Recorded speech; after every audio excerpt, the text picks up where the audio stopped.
Hey, what's going on, everybody? Rick and Nikki here. Hi. Coming at you with another weekly roundup of theme park news, rumors, and opinions.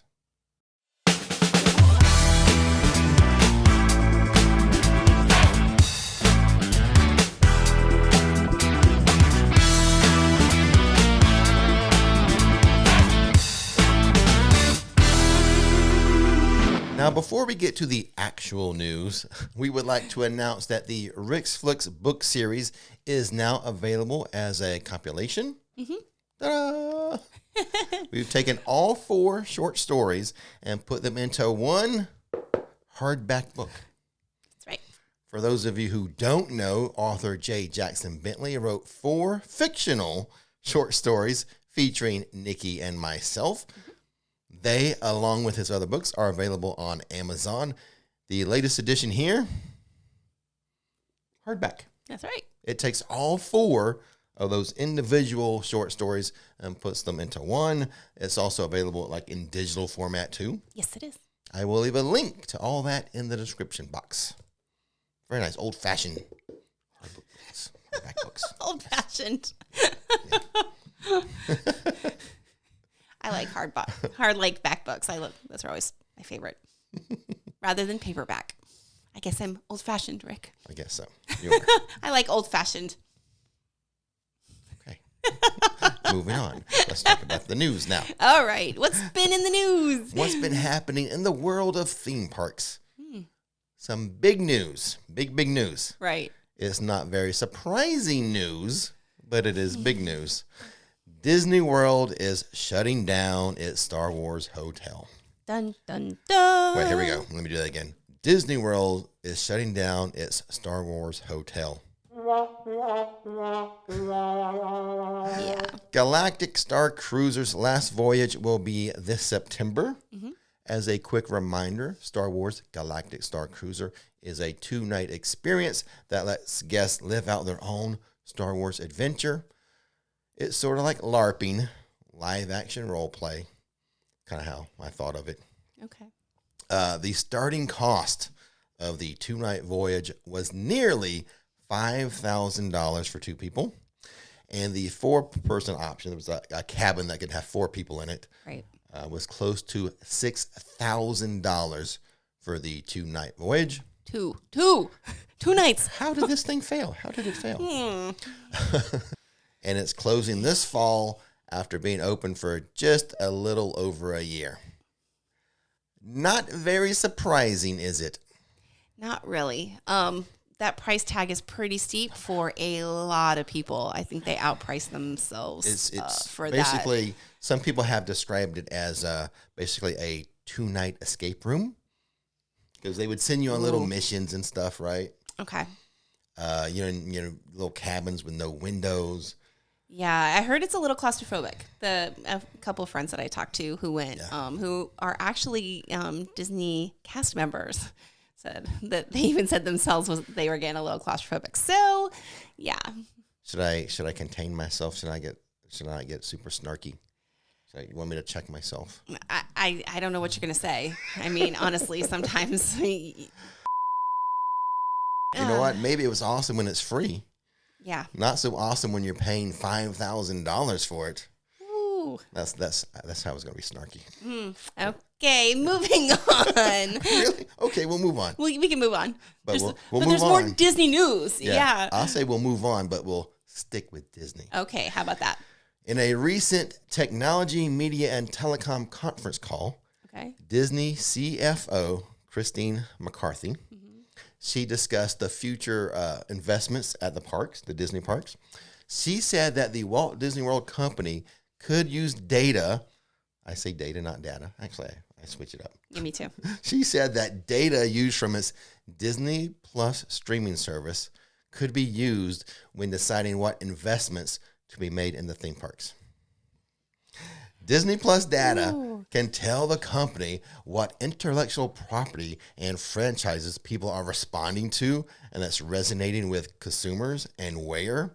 And that information can then be used to guide what attractions to build in the parks. Oh, I have some feelings on this. You know me, I don't even like having like Alexa in our house, let alone, Disney's like looking at everything that I'm looking at to see where my interests lie and things like that. Well, here's the thing. To me, like Disney Plus, the streaming service, it's not even profitable. It has started to lose subscribers, but let's use it as a guide as to what to build in the theme parks. Okay. What's next? They're just going to ask AI what to build? Ooh. What happened to just hiring talented, creative people to come up with good ideas? What happened to that? Let's try that. I mean, they have some great Imagineers. I'm sure they're not just sitting around waiting to be told, hey, AI or Disney Plus has decided to build this in the park. Come up with some stuff. I'm sure a lot of those creative, innovative Imagineers have their own ideas. How about let's listen to those guys, those people. But we'll switch gears. Okay. We'll switch gears. Let's go to Universal. Yay! Universal has announced some more details about the new Minions land that it's going to open this summer. Mm-hmm. The new land will consist of the new attraction we've been seeing being built, Minion Blast. Mm-hmm. It will have a new store, Evil Stuff. It's on the opposite side of Super Silly Stuff. It's going to have the Minions Cafe, the Bake My Day, Papa Nana, Freeze Ray Pops, and Illuminations Theater. What do you think about all this? Minions Land right as you kind of enter the park. I know some people not that big of fans of the Minions, but at least for me, I'm kind of happy. The good point for me is at least that area, that first strip, will kind of have a general theme and cohesiveness to it. Yeah, I agree. Everything they've put in so far is really super cute. And the concept drawings are adorable. So, it might be a good cohesive, like you said, area for the entry to the park. Because that's always kind of, we've both felt lacking, where you walk into, say, Magic Kingdom, it's just beautiful and awe-inspiring. And then, Hollywood Boulevard is right there. Yeah. So, if that was just like the main entrance, it would have been amazing. But it kind of got to veer right to go down Hollywood Boulevard. Right. They surprised me with the Minions Cafe being a complex of different things and not just a cafe like it was just the Monsters Cafe, basically. Right. So that's a nice little thing. Now, back here, you said Illuminations Theater. Yeah. I did a whole video on this. So. Yes. That kind of explain. Yeah, if you want more the detail on all these things, go check out that video. I'll leave a link to it. But there's going to be a place for like meet and greets and stuff like that. Gotcha. Orlando Informer making some news. They made 2 major announcements. First, they revealed when their winter meetup tickets will be available to purchase. If you haven't heard of the Orlando Informer meetup, it is an after-hours evening where guests can get exclusive access to both Universal Studios Florida and Universal's Islands of Adventure after the parks have closed. Capacity is limited so that you can enjoy the parks with little to no wait times at over 25 plus attractions across the parks with unlimited food being included. And it is a blast. You get spoiled in those events. Woo. It's happening November 17th and 18th, December 1st and 2nd, December 8th and 9th this winter. Tickets will officially go on sale June 6th at 10 a.m. Eastern. And those go pretty quick, by the way. Because the weather's nicer and it's the holiday season, those really seem to go pretty fast. So that's why we're giving you the time that you can be prepared for. It's a virtual queue, basically. Yes, exactly. We've always enjoyed our time at the Orlando Informer After Hours events. Oh, yeah. Like I said, you're totally spoiled, and you may not want to do it any other way again because it's so awesome. One of our little tips is to take advantage of park entry as soon as possible. Yes. For example, like the event might have a start time, and I'm just pulling a time out of the hat. I don't know the official time yet. But let's just say the event starts at, 8 p.m. Okay. You can get into the park hours before that. Yeah, let's just say 5. Yeah. Or whatever, 5 o'clock. So, yeah, it's 4 o'clock, 5 o'clock, whatever. That information will be given to you. But we always say take advantage of that and get into the park as soon as you can. You'll be there and with the daytime guests. But then at the meetup start time, they'll be dispersing those out of the park. So then it's going to become just meetup people. But always super fun. Always a lot of food to eat. Yes. Yummy, yummy.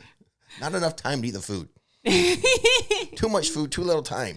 Exactly. I mean, I think even the last winter meetup that we went to, we had time to see Grinchmas and then hop on over and see the parade before the OI event even started. So that's right. That's what we did last time. Yeah, it was great. It was the time, work the timing out. Yeah. Do awesome stuff like that too. Secondly, they announced a new offering at Universal's Islands of Adventure happening on November 16th. And December 7th. It is called the Orlando Informer Mini Meetup, and it's for adults only.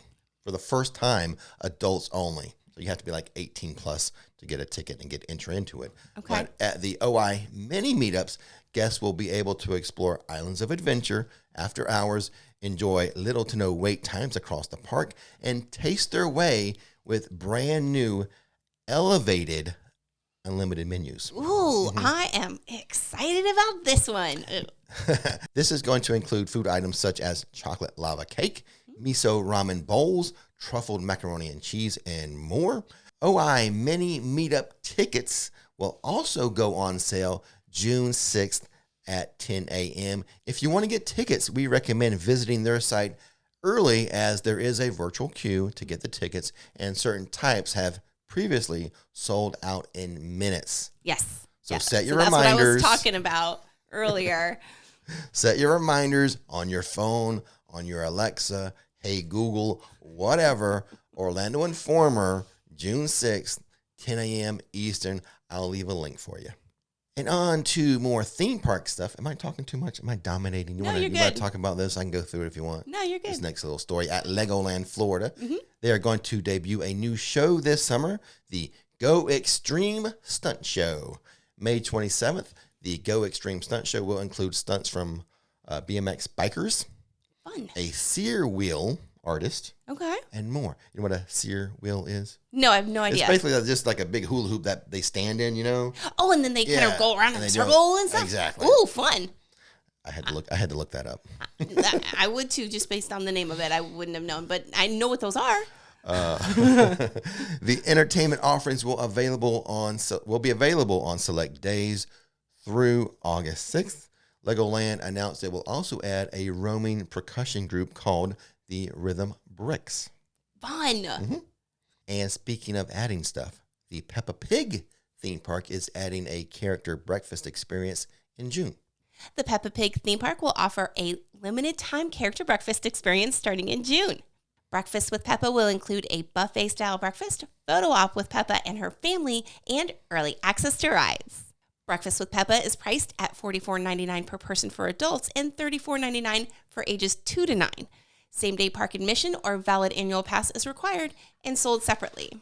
And the experience will be available on Fridays and Saturdays. Disney World will roll out more annual pass holder perks in June with what is being called VI Pass Holder Days. Okay, cool.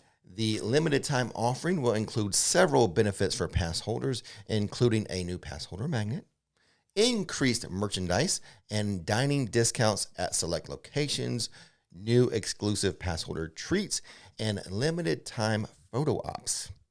In its announcement, Disney also said that pass holders will have access to an exclusive space with dedicated seating where they can rest and cool off. More details to be announced soon.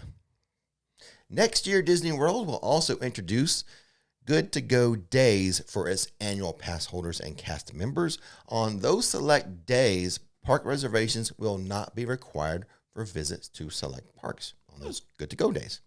Another change set for 2024 is the return of Disney's dining plans, which have not been offered since before the pandemic shutdown of 2020. Wow. The prepaid meals will be available for bookings starting May 31st. Okay, so starting at the end of this month, you can book them for stays on January 9th and after. Okay. Now, visitors can choose between the Disney Quick Service Dining Plan and the Disney Plan. That's not a typo. The Disney Plan. That's what I saw. It was Disney Plan. Okay. Both of which are offered as add-ons for those who purchase a Disney World vacation package. Disney also shared plans to make adjustments that would simplify its Genie Plus service. The resort said it is looking into ways that would allow visitors to use the service and make individual Lightning Lane selections before the day of their theme park visit, which I like. That's kind of like how Fast Pass Plus was. You can make those ahead of time. Like now you have to like do it the day of. Right. So I like that. What do you think about all these changes here that Disney's going to be making coming up soon this year and next year? I like them. Me too. It seems like we're starting to get back to the good old days, I guess you could kind of say. I mean, in a way. Yeah, I don't think they're going to go all the way back, which is what I would prefer. Right. No reservations and stuff. But things are loosening up. They're doing more for pass holders again. Right. That's nice. You know, they're selling annual passes. Mm-hmm. They're doing little special things for pass holders. They had kind of gotten away from that. They're bringing that stuff back.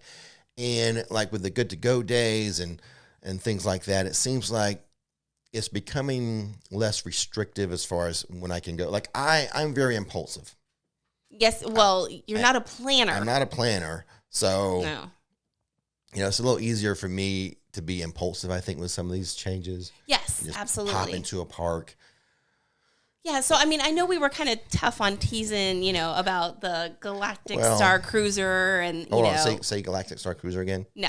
Oh man, press a button here. I know, and using I guess Disney Plus for their how to come up with ways or what to build in the park. Right. Same thing like they did with the D23 when they just put up a bunch of ideas and they kind of like just to see how people would respond to them. Right. So I know we were a little tough on them and we were kind of teasing them a little bit, mostly you, Rick. Anyway, I do really enjoy my time in the parks though. I take the parks, for what they are and, it's an escapism and it's they're always a lot of fun. So to be able to get into the parks a little bit easier and to be able to ride rides a little bit, with less complication, I think is all good, positive things. So, if I can get into the parks easier, that's more better.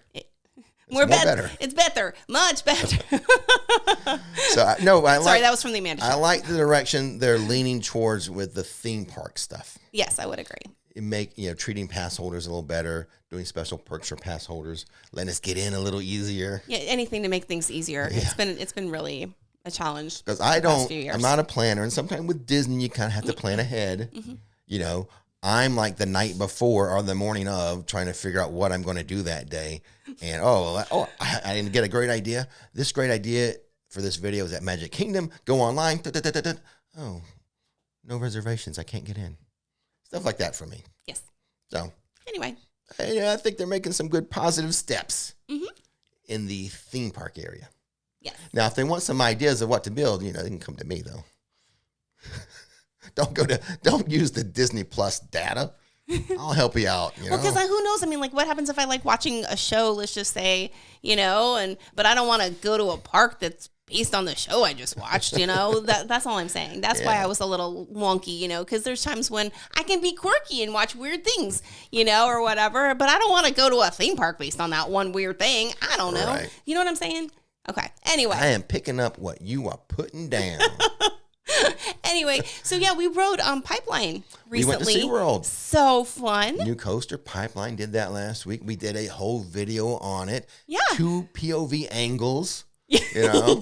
One where SeaWorld had the camera pointing at us. Right. And then one with my little GoPro on my left hand. I look ridiculous. Oh my gosh.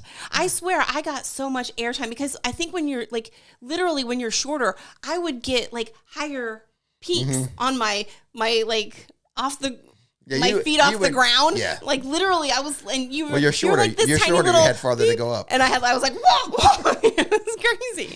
So anyway, Pipeline's a bunch of fun. I can't wait for it to open up to everybody because, you guys need to ride it. Yeah, I think right now it's a fun coaster. Past members are doing their little previews. Super fun. Yeah. I love doing that type of media event where I know it's going to be fun. A new coaster is always fun. Oh, for sure. And that's really how I classify Pipeline. It's fun. Now, it's not the craziest, with maneuvers, Okay. It's got some good ones, though. Yeah, it does. I mean, I don't know what you're talking about because, I had a blast on it, and I lost my stomach 5 times. Well, I'm talking literally about the thrill level. I know it was thrilling to me. I don't know what you're talking about. There's crazier. Yes, there's crazier roller coasters. Stop making me go this way. I'm just saying.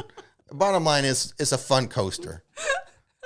I'm saying like it doesn't have to be crazy thrilling to be fun. That's what I'm trying to say. Okay, spit it out, man. Like I enjoy Velocicoaster, crazy fun. Slinky Dog Dash at Disney, just fun. Fun. Entertaining. It's fun. Fun. Pipeline, fun. I totally want to go on it again. Okay. I had a good time. Me too. I wish I could have gone right back on. I really like it.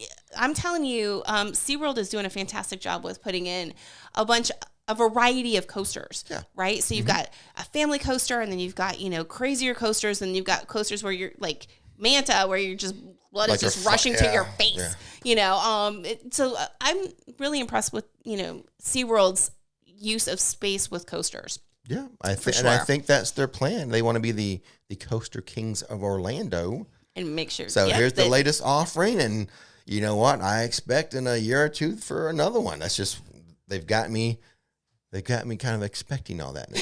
I expect a new coaster every year or two at least. You're spoiled. I don't want to go more than 2 years without a new SeaWorld coaster now. And the theming is super cute too. It's by their lake and stuff. So they did a really good job. Visit SeaWorld, go on some coasters. Yeah, I'm serious. It's worth a day trip out there for sure. And now, since I have Nikki with us, we'll do some shout outs. These are people who have joined the channel via channel memberships on YouTube, or they signed up as a patron on Patreon. We have quite the list here because I don't think we did a weekly roundup last week. No, we didn't. I don't think so. No, the week before I was by myself. I was able to do my chair spin though. And there's some whoppers of some names this week. So, I'm really sorry if I mess them up. Yes, she apologizes in advance. Yeah. Oh, boy.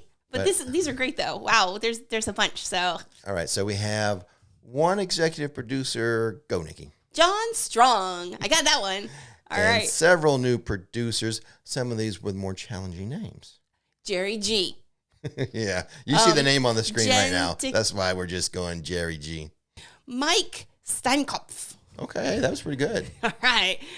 Dog called Quest. Mm-hmm. All right, that was cute. Brian Adler, H&M Wright, Caitlin Labrea, AJ and Brenda, and then on to the supporters. Okay, then we have. Sorry, this is stressful. I don't want to mess anybody up or mess up your name because, you're important to me. So, feel the love. All right. Debbie Brabazon? Okay. Scott Wells, Ed Johnson, Stephanie Welper, and the Connollys. Thank you guys for joining, however, which way you joined. Yes. Appreciate it. Love you so much. Thanks for supporting the channel. Mm-hmm.